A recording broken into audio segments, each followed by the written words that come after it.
Sandeep, everyone is of the view that if you buy into Vodafone, FPO, if you're subscribing to it, you were getting at a discount. The underlying price 18 rupees. If you're getting at the FPO sub 11 rupees, which means there is a nice little arbitrage to be made here.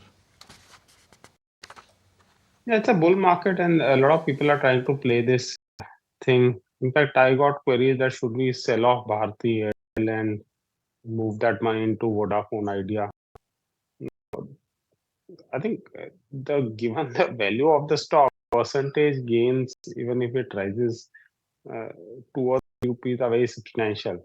But whether that will play out or not is anyone's guess. In my view, Vodafone Idea, the pace at which it's losing subscribers and whatever cost structures are there, the capex requirements in the telecom industry, I don't think it'll ever make profits. And if that's the scenario, what do minority shareholders get out of it?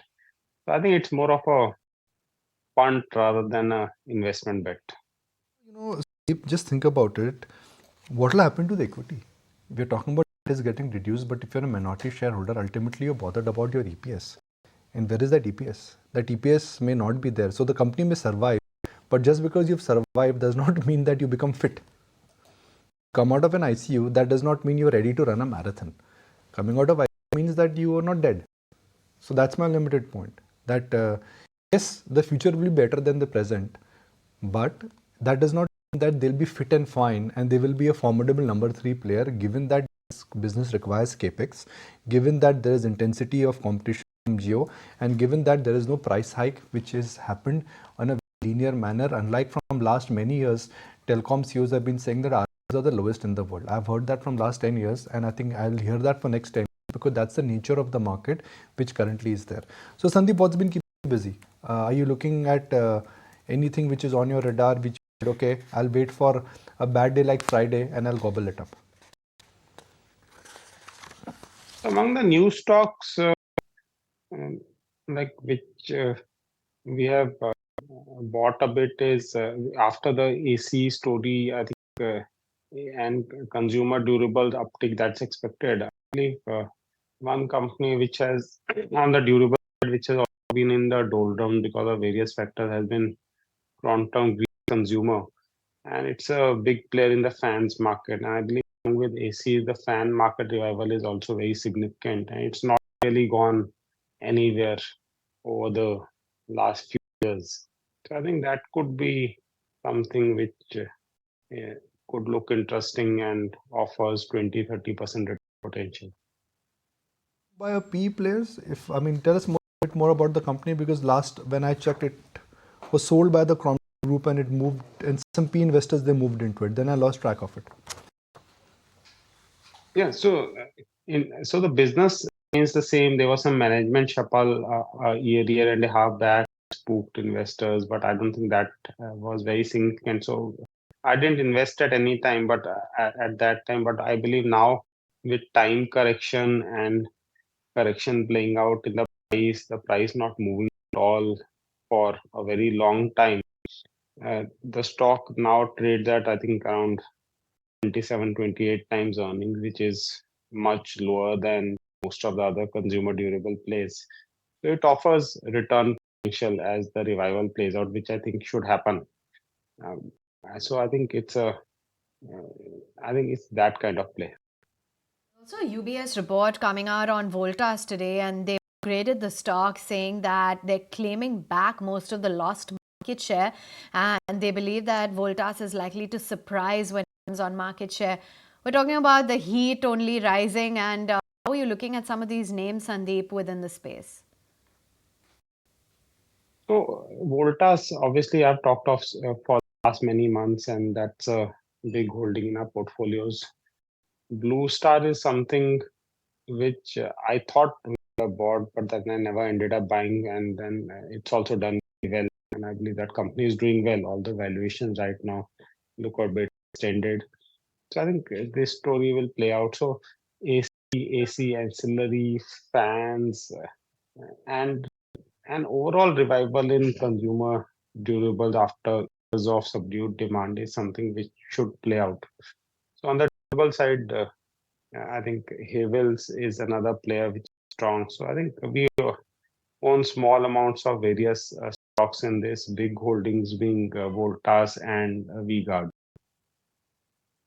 Okay, meantime, Naresh, let's just get in your take then on some of the stocks that on Friday's trading day saw, pretty smart delivery action. What's the view on a Raymond on the charts? Have you had a look at Siemens?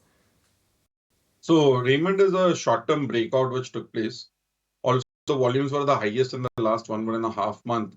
And last 6 months, 3-4 months, the top was around 1950. Yesterday was the day where it broke out, and now it opens up a target price of 2200, 2250, which is the highs for the stock time highs. So short-term breakout, price and volumes done. So positive stock stop loss would be now placed at 1900. Siemens, the problem is the stock has done really well over the last 1.5 years. In the short term, the trend is still positive, making a flat formation. Given that the rally has been huge, one has to have a strict stop loss below 400. The trend is still positive, but the risk reward is no more as great as it used to be. Okay, you have it. That's the view coming in on some of those newsmakers in trade. Other than that as well, there's a lot of stocks that we will be keeping on our radar in today's trading session. You've got Persistent Systems.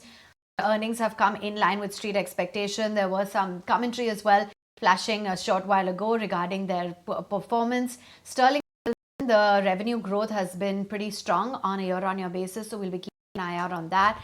We also flagged off a Zomato hiking the platform fee, 5 rupees per order.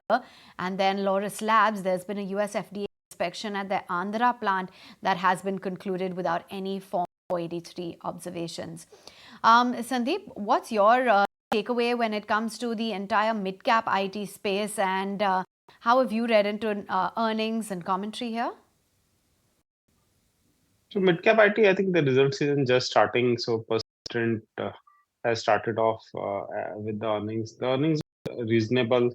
No negatives per se, but no significant positives to drive valuations above current levels, because the stock already trades at around 45 times, I think, this year expected earnings. So I think little margin for error out there. It trades at valuations which are higher than the large cap companies. So to that extent, no big downside seen, but no significant upside. Okay, a minute to go, and this market in a sense is telling you that what happened on Friday in hindsight is turning out to be a great buying opportunity. So what's the watchword for this earnings season? IT, nothing is expected. Banks are expected to be reasonable. Consumer companies will do okay. What is the watchword in this earnings season? I think we have to just see whether companies are able to maintain or improve margins and sustain profitability, because input prices have moved up over the last few months. And if that happens, then the earning growth picture could be a bit muddled to an extent. So I think that's the only key thing. Otherwise, what should be expected is very clear. Subdued number of consumer non-durable companies like FMCG should be subdued. IT has been subdued. Banking, we need to see how various banks come out with their NIMs. HDFC Bank was flat to slight improvement. Other banks, we have to see how it goes. You on board. Thanks so much, Sandip, for joining in and sharing with us your take on the markets as well as individual newsmakers. If you like this video, then like, share and subscribe to ET Now.